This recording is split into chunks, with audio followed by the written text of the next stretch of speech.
Here we're going to do out a few problems with subtracting signed numbers. So first of all, let's look at 5 minus 2. Well, we know that 5 minus 2 is equal to 3. And let's look at that a little bit differently for a second.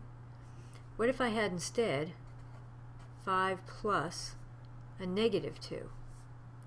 Well, then we would have addition of two signed numbers with different signs. So we would keep the sign of the larger value, so we'd keep the positive with the 5. And then we'd take the difference of the two numbers, so we'd end up with a positive 3. So both of these give us a positive 3 answer, either 5 minus 2 or 5 plus a negative 2. So we can think of it as subtracting positiveness or making something less positive is the same as making it more negative. In other words, to subtract two numbers, really you can add the opposite of the number that was being subtracted.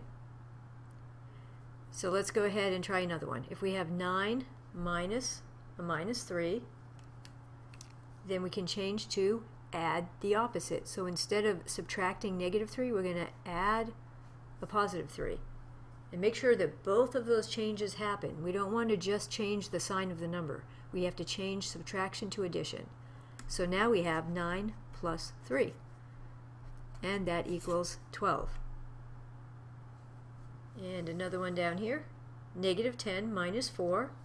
So we're going to add the opposite, which means change subtract to add, change positive 4 to negative 4. And that gives us negative 10 plus negative 4. And now we're adding two numbers with the same sign, so we keep the sign and combine the numbers, so we get negative 14. And the last one, negative 8 minus a negative 10. Again, we're going to change to add the opposite, and that gives us negative 8 plus 10. Now we are adding two signed numbers with different signs. So we keep the sign of the larger absolute value, so we're going to keep the plus. And then the difference of the two absolute values is 2. So negative 8 plus 10 is 2. So always keep in mind that when you subtract a number, you are adding its opposite.